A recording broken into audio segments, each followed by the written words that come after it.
Hi guys, nandito tayo ngayon sa Mahogany Nature's Camp sa Tanay Rizal. Ang weather ngayon maulan.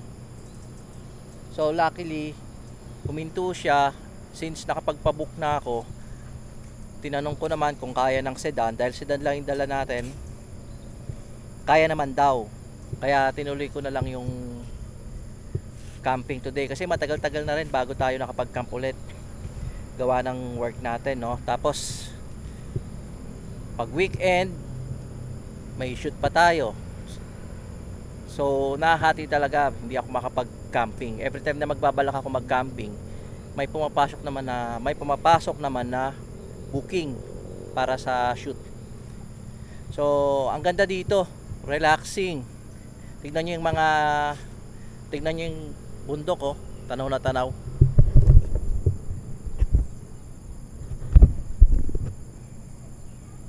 So nandito ako sa view deck nila.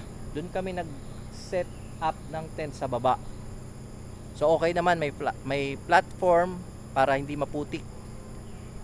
Kaya pagka ganyan pa lang maulan, mas maganda kung merong platform para yung tent hindi siya sa putik. Kasi pagdating sa ligpitan, napakahirap. Kasi yun nga, iniiwasan natin yung putik. Ayan, oh. May mga platform sila na may tent na. So 500 yung kada, kung wala kayong dalang tent, 500 yung tent nila pag ni-rent nyo sa kanila. Tingnan natin, baba tayo, no. Puntahan natin yung tent namin.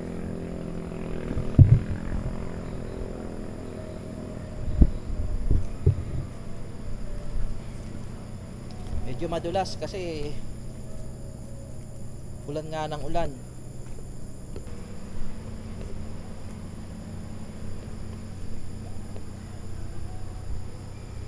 Ayan.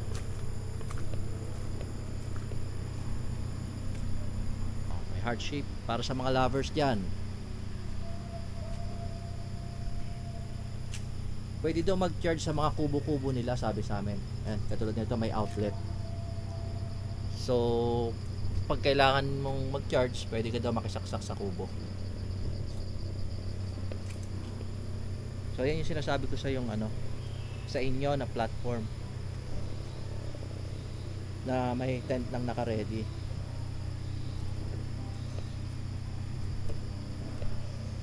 So ngayon puro bakante to, ang daming bakante kasi tingin ko dahil nagawa ng ulan. Kaya palipasin ng mga campers yung ulan kasi mahirap pagka umuulan kasi yung gamit paghahakot mahirap. Tapos may parang mga sila dito, mga cabin.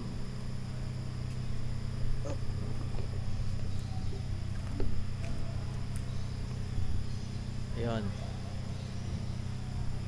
yung mga ganyan daw,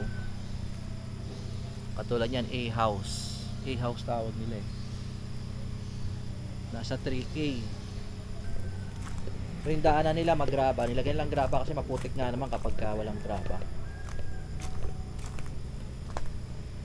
Siguro mamaya dito kami mag-charge sa kubo na to kung malobat. Yun yung tent namin, nandun misis ko at saka yung anak ko. Nag-set up pa rin sila yung mga gamit. Nga pala, ganda ng upuan nila,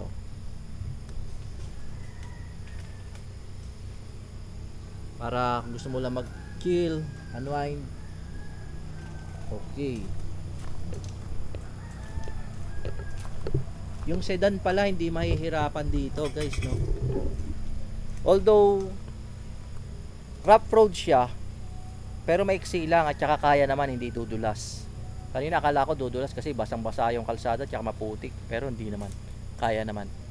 May sinayaran nga lang akong konti kasi may mataas na umbok ng lupa kanina pero okay naman. Mamaya ikutin pa natin to, tignan natin kung anong makikita pa natin. Yan, kasama ko yung baby girl ko, si Mariel, at saka yung misis ko. Hi. Mami. Hi. Time check pala 5:15. So na traffic kami, umalis kami sa bahay ng ano, siguro around past 12 na rin naman. Around 4 o'clock na kami nakarating dito. Bukas siguro punta natin yung ano nila, yung mga swimming pool. May mga swimming pool sila dito eh.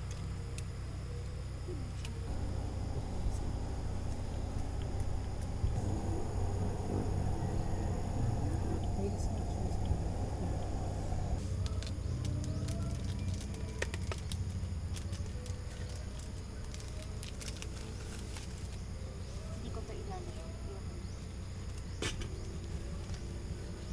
Yara. Kutsara.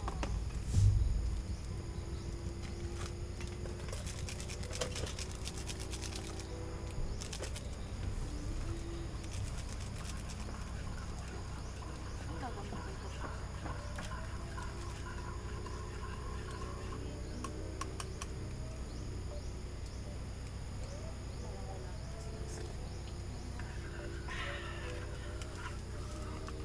Ano ba? Hindi pa.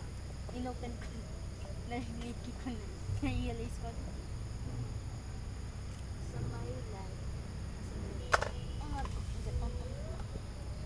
Okay. So magpapansit canton daw muna yung anak ko. Mamaya magluluto sila ng sardines pasta. Yun yung ano namin, dinner. Tsaka sandwich. Ngayon nagmimerienda muna kami. Pansit canton sila. Ayan. Tapos ako naman eto. Hot drinks lang muna ako. Walang internet. Sige. Wala palang signal dito, no? Ewan ko lang dun sa banda dun sa taas. Medyo dito kasi kami sa may ano, sa dulo. Dahil yung bungad, ang dami, sobrang tao.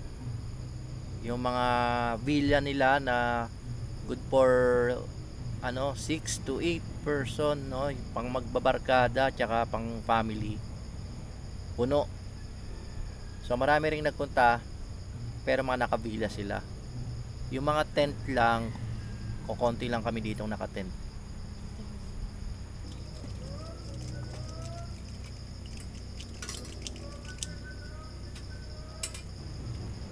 Haluin mo muna.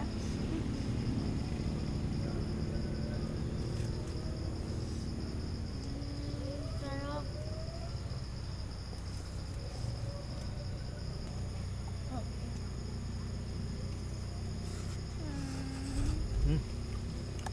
Sarap.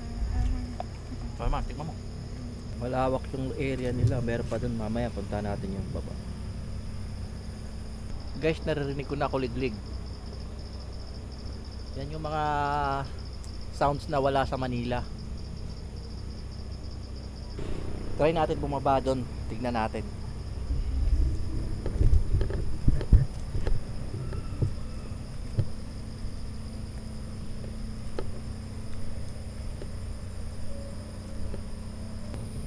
Hindi ko alam kung nakikita nyo, no? Pero ang daming bunga ng rambutan.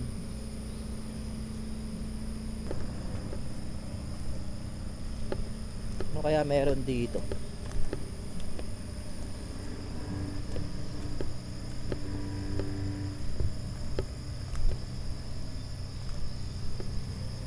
By the way, time check 5:30.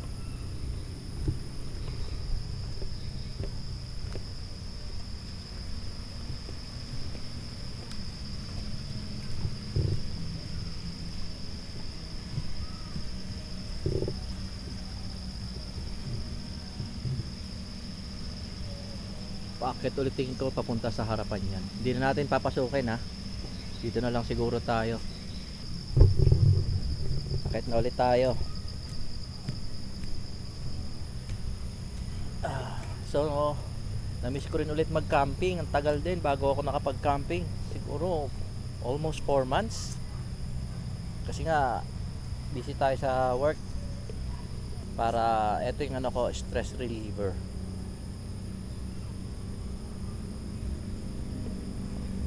Para maiba naman guys, kung paano yung punta nyo sa mall, try nyo naman camping.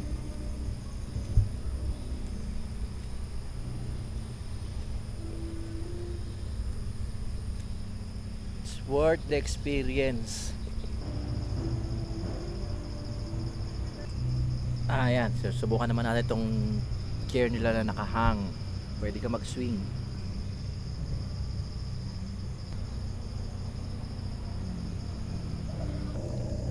Nagluluto na sila ng pasta kasi gaya nga ng nabanggit ko kanina, sardines pasta yung magiging dinner namin ngayon.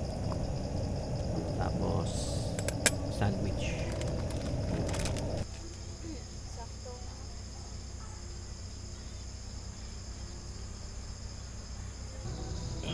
Balatan na natin yung bawang para makapag-isa na. Guys, may nagkakantahan doon sa kabilang kalye. Oh. Rinig na rinig nyo.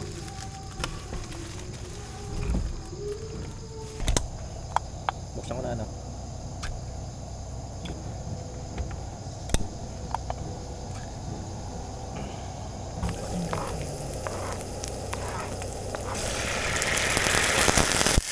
Ang sardinas.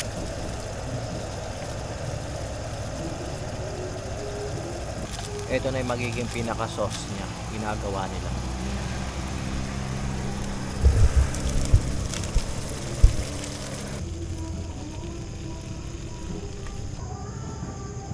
Medyo maingay, no? Rinig yung kabilang kabilang kalsada, may live band, meron atang dito eh. May bar.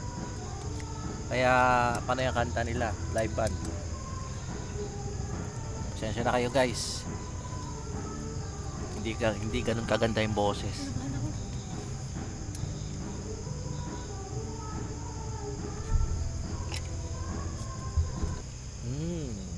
Mukhang masarap na yan ah.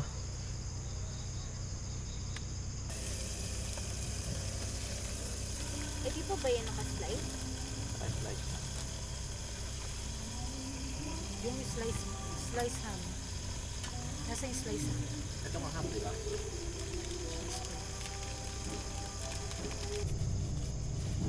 Yan, nakatapos na kami. Kainan na, sardines, pasta, tapos ham and cheese sandwich. Kain na tayo, guys.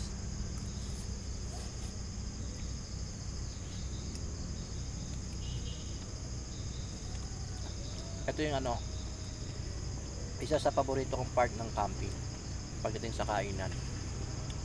Siyempre, kailangan pinaghahandaan nyo rin kung anong gusto nyo kainin.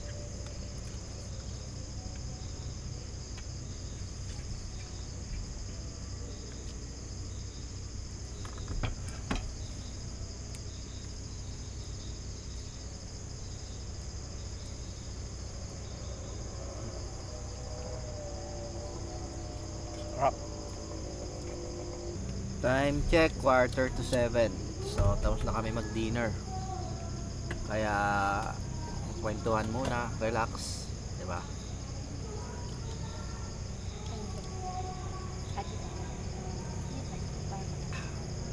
Morning, guys.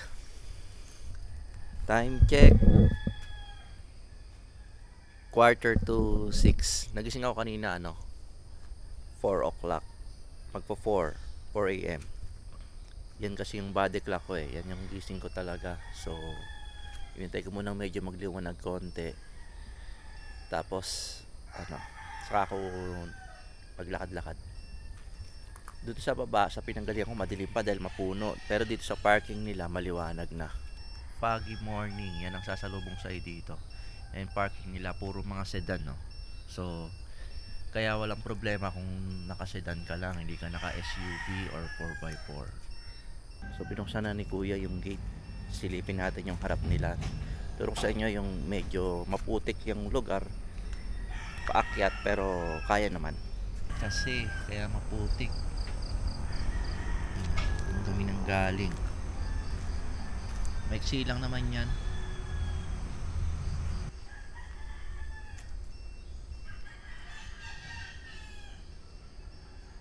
Ito pala yung nila, reception. Kung may mag-register bago pumasok. May playground para sa mga kids. Ito, sampayan na rin. tennis court, tsaka yung pool area nila. Akyatin natin yung view deck.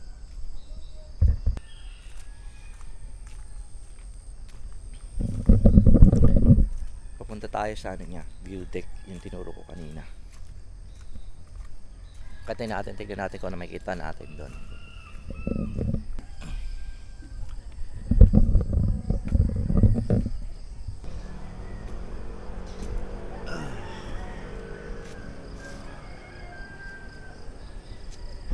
Dito tayo sa taas.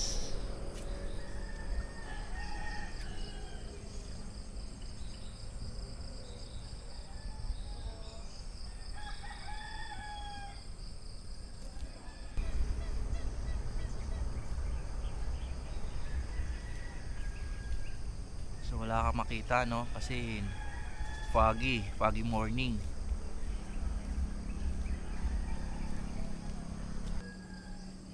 So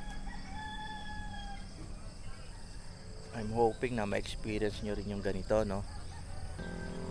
Ikutin naman ulit natin yung baba. Tingnan natin kung ano pa yung makikita natin doon. So total, unti-unti nang lumiliwanag eh.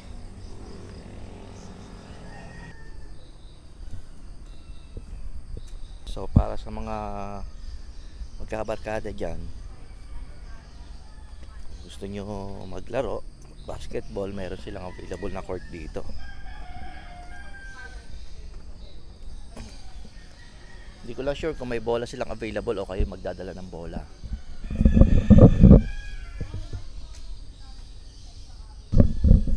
Sarap gumising sa ganito, no? Yung alam mong nasa nature ka, puro puno. Mahirap i-describe o yung words na pwedeng i-describe sa kanya yung feeling na nasa ganitong lugar ka. So tingin ko dapat ma-experience nyo. May mga ibon pala sila dito.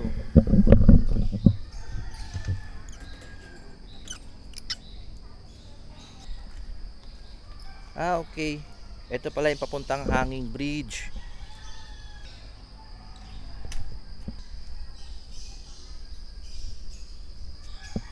Sinalubong na ako ng mag-ina ko. Andito na sila.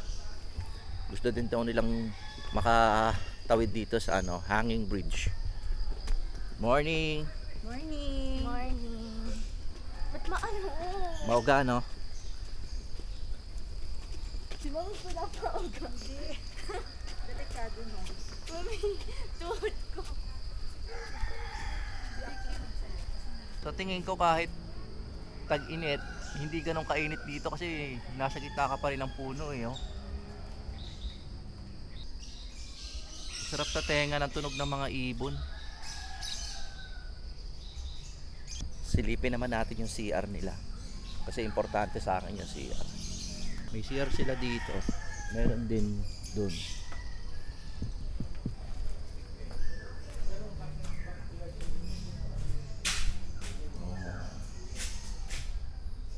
Malinis naman.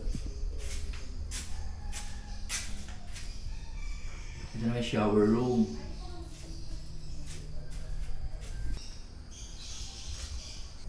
Akyatin ulit natin yung view deck na inakyat natin kahapon. Wow! Oh guys, oh.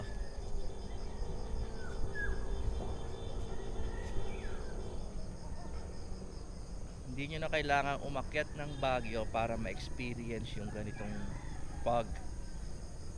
Oh, di ba? Wala kang makita dahil nga ano, foggy.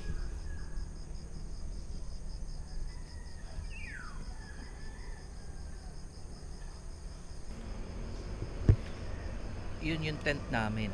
Doon kami nakapwesto. Ito yung mga katabi namin pero wala naman tao.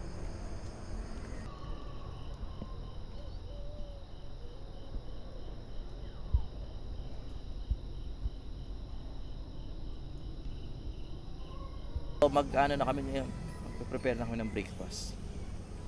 Ang breakfast namin ngayon, sunny side up, tapos yung pusit na pinirito. Oh guys, so habang nag-aantay tayo maluto yung pagkain natin, tignan nyo yung sa likod oh. Diba? Pagi.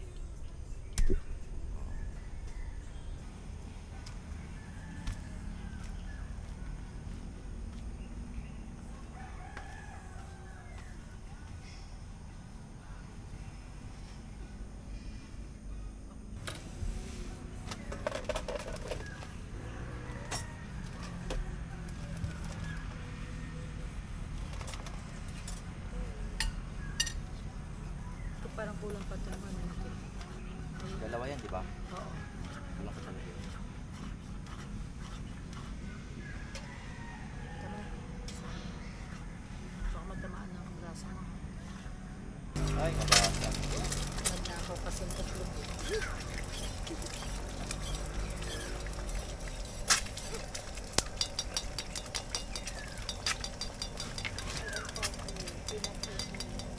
Sunny side up.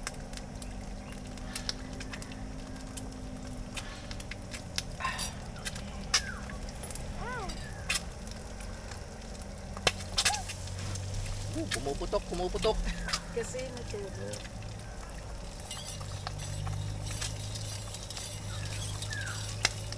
Aray ko. Tigil na natin ito, masakit na.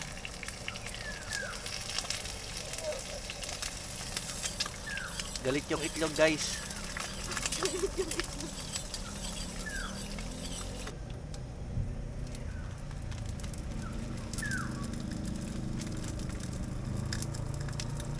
So guys, yan ang almusal namin. Meron kaming tuna, sunny side up, tapos yung pusit. Siyempre may kamatis.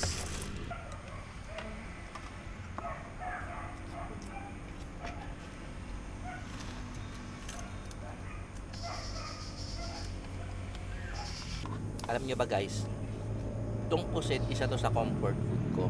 Bukod sa sardinas. Pag pagod ako, o kaya galing sa mahabang biyahe, wala akong gana kumain, ito yung pinupunta ko na pagkain, pusit o kaya sardinas.